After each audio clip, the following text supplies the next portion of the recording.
Hello everyone and welcome back to Keeping Up with the Joneses. And we have a two-parter for you. We're going to be going through what we packed in our hospital bags. I'm going to be doing the bag for the dads and Megan's going to do a video for the birthing mom and for the baby. So first off, I'm going to start off with what I will be doing every video with a caveat. We live up in Canada near Toronto. That's going to be important because you're going to want to check in on the hospital closest to you. You know, stuff like, do they have cafeterias or restaurants that are going to be open when you're going to be there? Do they have, if you know someone that has given birth there recently, what was the room like? So you can kind of get an idea of what you may need to bring and tailor this list specifically for you. I'm going to be breaking up this video into 4 different parts. So we're going to have electronics, clothing and footwear, as well as sleeping, and then other. But first of all, we're going to start off with the bag that I brought. Alright, so this is the bag that I brought. This is a Helly Hansen, I believe it's a 50-liter bag. Don't need anything special, to be perfectly honest with you. I just wanted something that had a decently sized capacity, mainly because it's going to have blankets and some larger sweaters. It also has this compartment on the side for footwear, so you can slide some shoes in here. To me, that was kind of important. I knew we were going to be in a birthing room. It can get kind of messy, of course. Won't go into any details there. So having a place where I could put my Crocs, which I'll get to a little bit later, was nice for me to have, just to kind of keep my bag clean and not having to, intermingle it with my other stuff. So this is the bag that I brought. Ended up being the perfect size. The one downside is it doesn't have a strap, and depending on how far you have to walk, there's no carts. This isn't the airport. You will have to carry your bags. So I would recommend maybe switching this out for a wheeled bag, but this worked for me. All right, so section 1, we're going to have the electronics. So first thing I brought was an extension cord, and this came very highly recommended in all the posts that I read on Reddit and other videos that I saw, mainly because as the dad, I wanted to be out of the way when I didn't need to be involved, and I didn't want to have cords running throughout the room. So it was recommended you bring an extension cord so you can run it to whatever outlet they would allow you to use, over to where you're either going to be sleeping or where you're going to be spending most of your time. So I did end up using this in the recovery room, but I didn't need this in the birthing suite. The second thing will be a charging brick, and I have this, I believe this is a 60-watt charging brick. It has 4 ports, which for me was perfect, so I could charge my phone, my iPad, I could charge my Switch, which I didn't end up using, which I'll get to a little bit later, all from one brick. I didn't have to have multiple bricks or a whole bunch of different cords going to different places. This one brick and the extension cord was basically all I needed, and that worked perfectly. The next thing would be 2 USB-C cables. So this one is a long one. This is a 6-foot cable. Again, highly recommended from everything I was reading to have something that can stretch out to a chair or wherever you're going to be situated. I did bring 2 USB-C cables. I only ended up needing to use the one, but this works perfectly for me. Then I have 2 portable chargers. So you might be asking, why do you have a brick and a cable and portable chargers? The main reason was I didn't want to have to be tethered to my cable at all times. So this is just a portable power bank that I use for my phone. It's got MagSafe. I do have an iPhone 15 Pro. So this has got MagSafe. I actually end up using this most of the time, and I just end up using this when we were sleeping. And then this one here is to charge your Apple Watch. Typically I use this if I'm on the go, but this, again, ended up working really, really well. It was just one less cable I had to bring. I knew I could get enough charges out of the 2-3 days we were going to be there. If it had to extend to 4 or 5 days, I could just use a USB-C cable to charge it up when I wasn't using it. I ended up using this. This was great. One less cable I had to bring. I will caveat again, a lot of this is going to depend on how long you're going to be there. We plan to be there for about 5 days. We know for the most part it could be 2 or 3 days. For us, it ended up being just under 2 days. But you add in an emergency C-section, you add in, excuse me, if you get there early in the day, that could stretch you out to a 3rd day just based on the release times. So a whole bunch of different factors that could stretch that out. So we definitely plan to be there for 5 days, and a lot of this stuff is going to be tailored towards that. It's better than having to have someone bring something to you because you end up having to be there for 3 days, but you only packed for 2. So just keep that in mind as I go through the list. The last electronics we had, AirPods or headphones. Again, this I mainly used when Meghan was sleeping. So there was a period of time there where we were kind of just in limbo. She didn't need anything. I wasn't really that tired. So I could just throw this in to listen to music, to watch a video, whatever it may be. AirPod Pros 2, those work great. Portable speaker. So I'm kind of getting towards the side of the list where I didn't really end up using it. We had read online that this can help to lighten the mood. You know, if your wife's going to be, or your birthing partner is going to be in labor for a long period of time, you want to have some music just to kind of pass the time. We were told to bring a portable speaker. This didn't really end up factoring in for us, mostly because of the time. We were there throughout the night for the majority of the labor, and then kind of the morning time where Meghan was just resting. So having a speaker didn't really make a whole lot of sense. But again, if that had to stretch out an extra 10 to 12 hours, something like this could have been great. We have the Nintendo Switch. Again, another item I didn't end up using. I did have quite a bit of downtime, but I just ended up watching videos or listening to music or listening to a podcast or sleeping, because again, we were there through the night. I could see myself having used this if you were there for an extra couple of days, but didn't end up taking it out of the bag. Glad I had it, but didn't end up using it. And the last one was an iPad. The iPad I did end up using mainly on the second night. So after our son had been born, and I was kind of a little bit too paranoid to sleep, to be perfectly honest with you, this ended up being great. For the hour and a half I was able to hold out, I threw this up on the bed while Meghan was sleeping, while he was sleeping, watched a couple of videos, kept me awake for as long as I could push it. Again, it doesn't take up a ton of space, and if you're going to be there for a couple of days, having some videos for you or for your birthing partner could be really helpful. And that's it for electronics. Relatively compact, didn't take up too much space. Nothing else that I really needed. Of course, I had my phone with me, but this was perfect for me. And next we have clothes, footwear, and toiletries. So for this section, again, keep in mind, I packed enough to be there for about 5 days. So some of the stuff I didn't end up using, but I wanted to make sure I had options. I also tried to be considerate of the fact that hospitals tend to be quite cool. So our birthing room was on the cooler side. We did have control of the thermostat, but the time that we were waiting and through the delivery, it was pretty cool. We ended up having to turn it up when he was born because he was a bit under temperature, and then he got quite warm. So having options for me was important. And then the recovery room was very warm throughout the night. So again, options are key. So I'm going to start with track pants.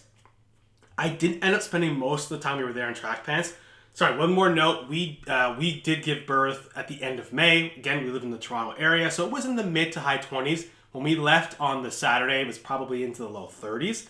So I left in shorts, but while we were in the hospital, I spent most of the time in pants. So I brought 3 different pairs of track pants of a couple different thicknesses. One warmer one through the night if I really needed it, and then a thinner one throughout the day when I was moving around and helping out. Next thing were shorts. So I brought 2 pairs of shorts. One was to sleep in.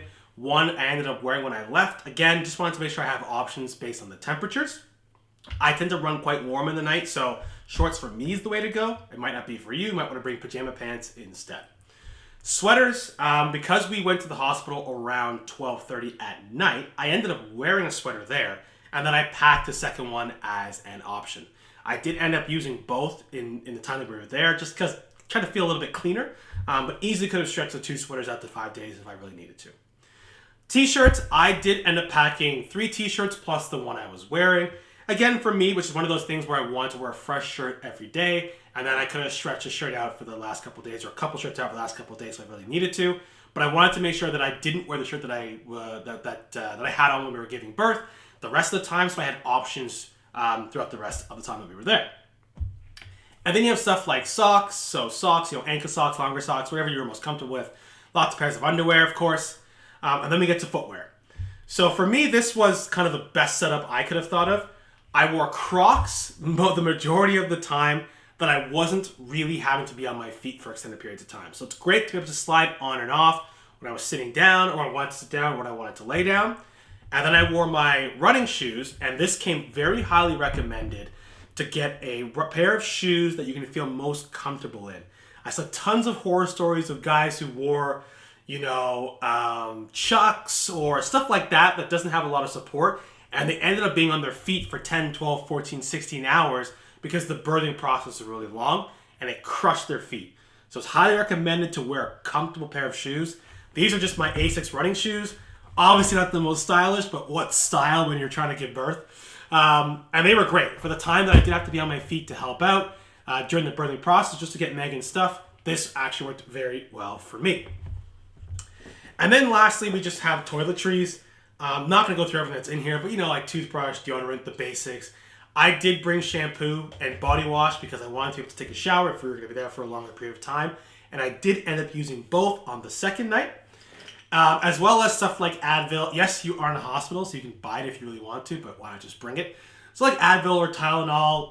I have a bit of a wonky back, so I bought a couple of muscle relaxants just in case the sleeping consideration wasn't going to be great. And, allergy medication. It was the end of May at that time, so having stuff like that on hand was going to be very helpful. And that's the last of what I packed from a clothing perspective. Yes, I also do have a towel. We didn't end up having to use our own towels. There were towels there for us to use to shower, but I had heard that that's not something that you can rely upon. So that's it. That's the clothing section of my bag. And now we get to the sleeping section. And like I mentioned before, it can be really helpful to ask someone you know that has given birth in this hospital, especially for the dad or the birthing partner. You don't really know what to expect when you get there. So I had these thoughts before we were kind of getting into this process. And of course they're going to have a bed for me. Of course. We could be there for 3 days. What am I going to sleep on? That is not something you can rely on. And this is a hill I want to die on. It doesn't make any sense to me, but that's the case. So we had a friend that gave birth there a few weeks before us, and a piece of advice he gave me was they didn't have anything for the dad in the recovery room. So he actually lent me his inflatable pad. And I don't have it anymore because I gave it back. But I'll link the one I had or something similar. Here's an image of something similar here. But I was able to inflate it with my mouth. You just breathe into it. It added about that much thickness, which wasn't amazing, but it was good enough. And again, this was just for the recovery room, which you could be in for multiple days if there's complications. So I used that, put it on the floor. I know, sounds disgusting. I don't disagree, but that was the situation we were in. It's either that or I sit in a chair, just like this chair I'm sitting in right now, just a regular chair. So I blew it up, put it on the ground, then I laid the sleeping bag on top of it. It was very warm in there, so this I didn't need for coverage, which is great. So I was adding an extra layer of comfort, if you want to call it that. But I also could have used this if it was cold in there. And then lastly, I had a blanket, and this for me was plenty. I had pants and a sweater if I was cold, but I was able to just sleep in a t-shirt and shorts, and that worked great. When we were in the birthing room, I didn't need a sleeping bag. I didn't need the inflatable mat. They had a chair that converted down into a flat surface, into a bed. I'm 6'1", and I was able to fit on it basically perfectly. So I was able to just use the blanket, and I also had a pillow with me that I used for both nights. That was it for sleeping. Could you have gotten away without a pillow? Maybe you could have asked for one or taken one of your partner's pillows. But I brought one, and it ended up being fine. Like I said before, yes, you're not in an airport, so you want to have something you can kind of maneuver around. But if you have to make 2 trips to get everything from your vehicle, there's nothing really wrong with that. I think I didn't end up having to make 2 trips to get all of our stuff, and it was totally fine. Bring whatever you need to be comfortable. And the last section we have is other. So in this, water bottle with a wide neck. And I can't stress how important that ended up being, because they had ice machines in hospitals. So the ability to be able to just throw us under the ice machine and just load it up, because the rooms do get quite dry, I thought was great. So I be able to load this up with ice. They had an ice and water machine. This water bottle ended up being great. Meghan had the exact same one. It does have a built-in straw, so you can suck from this end and that's a straw, or you can pour from this end and that's just like a regular water bottle. Great for her, great for me, absolutely love it. And then the cooler. This, low-key, in my opinion, was the best thing that I brought. In our particular hospital, there is a cafeteria. That cafeteria is not open in the evenings, and it's not open overnight, and it's not open on weekends. We got there on Thursday night, I believe. So it wasn't open when we got there. It wasn't open through the night. Could have grabbed food on Friday if I really wanted to. Wouldn't have been open Friday night, and it wasn't open all day Saturday while we were there until we left around 4 or 5 p.m. So I brought my own food. And again, this is an important part about doing research. I knew this going into that fact that there wasn't going to be great food options for us. Yes, we could obviously order food, but that gets kind of costly. This was great for having snacks. It was also great for bringing stuff like energy drinks to keep them cold.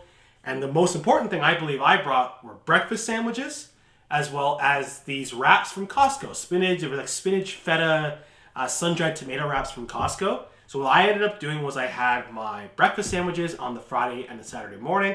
And then I was able to have those spinach wraps for lunch and dinner on Thursday, as well as for lunch on Saturday. And it was absolutely perfect. This for me was the perfect size. I had, I believe, 2 ice packs in here, 2 big ice packs. And then I was able to load it up with the food.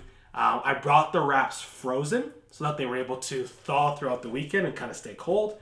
And I was able to throw my energy drinks in here as well. There was coffee if I wanted to go find it. But for me, having something close by, not having to leave for long periods of time, that was important. So this ended up working great. I highly recommend you bring something at least.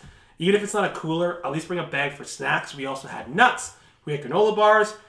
We had some sweet snacks for both of us. And then some electrolyte pouches. That was mainly for Meghan, just to kind of get her refreshed after she gave birth. But that ended up being perfect. And that's the list. That is the list. Like I said before, you don't really know how long you're going to be there for. It can stretch out to as much as a week. We plan to be there for about 4 or 5 days, knowing that someone could bring us stuff if we had to be there longer. And I ended up fitting everything I personally needed into that bag that I showed you, that 50-liter bag, and this cooler. And then Meghan, who will do her video, was able to fit everything into a suitcase. That's it for us today, or that's it for me today. It's weird not having Meghan with me. Thanks to everyone for joining. If you have any questions, drop it down in the comment. I'd be happy to answer whatever you need. And yeah, tune in to part 2 where Meghan will go through her video.